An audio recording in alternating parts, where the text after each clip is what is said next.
Lalu bagaimana jika ada seorang mencaci maki, mencela pemerintah yang sah dengan dalih melakukan amar ma'ruf nahi mungkar? Apakah yang demikian itu dibolehkan dalam Islam? Imam Al-Ghazali menjelaskan bahwa memerintah kebaikan amar ma'ruf itu mempunyai beberapa tingkatan. Pertama adalah memberi pengertian, kedua memberi nasihat, ketiga berbicara kasar, keempat mencegah secara paksa agar mau melakukan kebaikan dengan memukul atau memberikan hukuman. Adapun cara yang diperbolehkan dari cara-cara itu dalam menghadapi penguasa, yaitu dua cara yang pertama.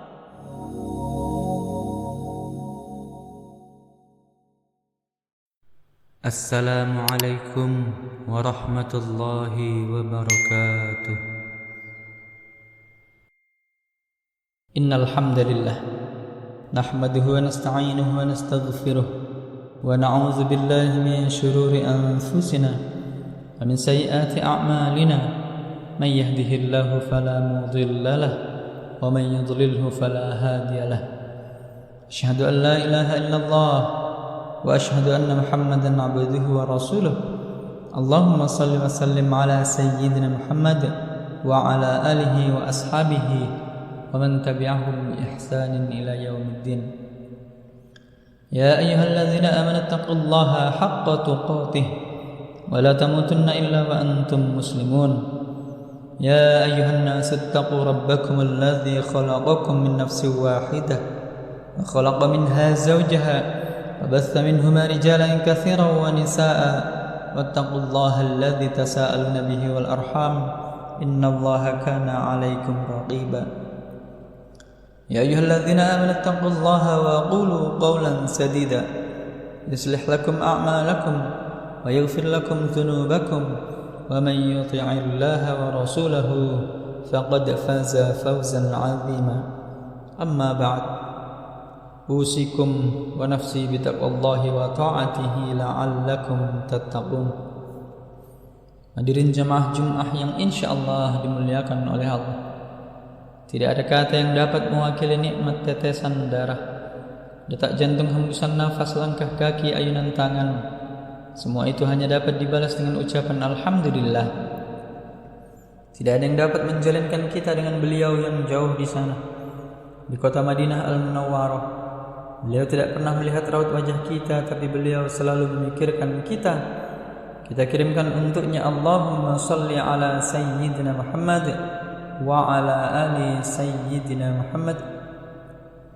Hadirin rahimakumullah, apapun yang terjadi di muka bumi ini, apapun yang terjadi pada diri kita, apapun yang terjadi pada alam di sekitar kita, tidak lepas dari suratan takdir Allah. Pemilu yang baru-baru kita laksanakan ini pun demikian.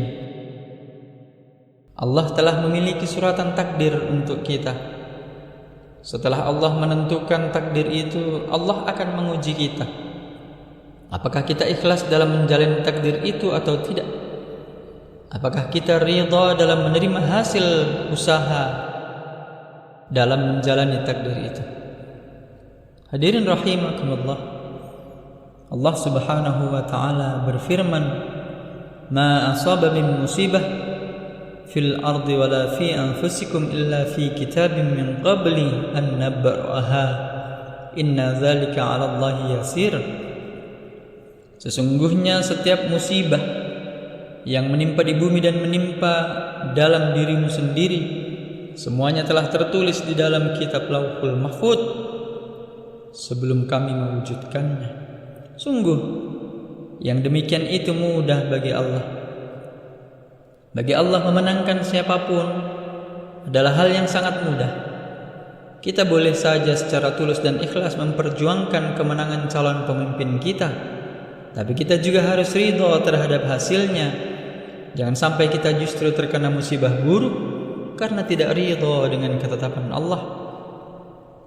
Likai la ta'saw ala ma fatakum wa la tafrahu bima atakum. Allahu la yuhibbu kull mukhtalin fakhur. Supaya kalian tidak bersedih hati terhadap apa yang luput dari kalian, dan tidak pula terlalu gembira terhadap apa yang sudah Allah berikan kepada kalian. Sesungguhnya Allah tidak menyukai orang yang sombong dan membanggakan diri. Dalam konteks pemilu, pesan Allah dalam ayat ini harus benar-benar kita pegang teguh. Kita harus meyakini bahwa semua proses pemilu kita dengan segenap dinamikanya itu adalah sejalan dengan takdir Allah. Kita sudah berjuang keras menjaga pemilu kita berlangsung secara langsung, secara umum, bebas dan rahasia, serta secara jujur dan adil. Tetapi kita juga harus sadar bahwa takdir Allah itu bukan tentang diri kita sendiri, melainkan takdir Allah juga ada pada orang lain. Qulillahumma malikul mulki tu'til mulka man tasha. Katakanlah Muhammad, wahai Allah pemilik kekuasaan, engkau berikan kekuasaan kepada siapapun yang engkau kehendaki.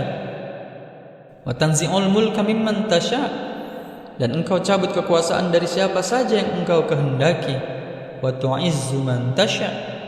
Engkau muliakan siapa yang engkau kehendaki. Wa tudhillu man tasha. Dan engkau hinakan siapa yang engkau kehendaki. Biyadikal khair.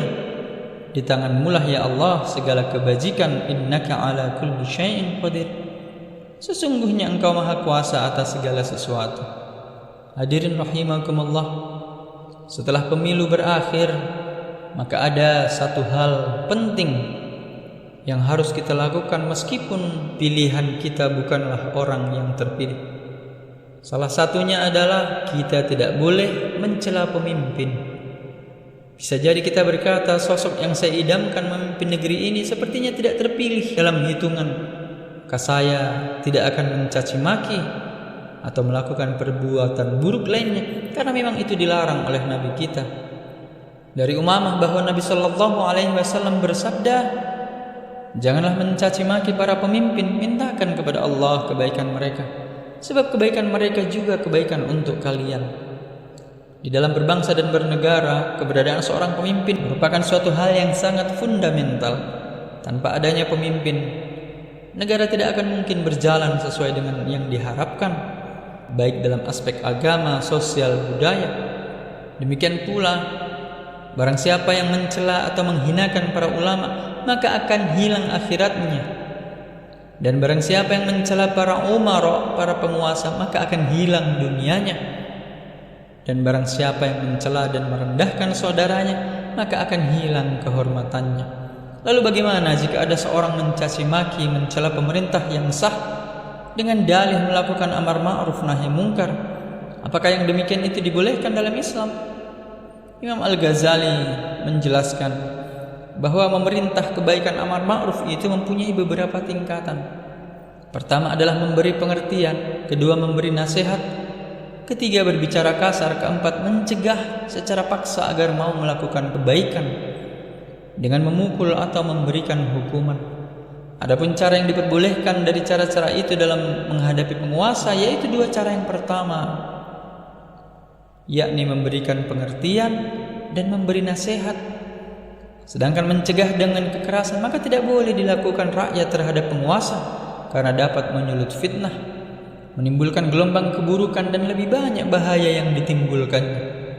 Adapun berbicara kasar, jika perbuatan itu menimbulkan fitnah yang keburukannya bisa menimpa pihak lain, maka juga tidak diperbolehkan.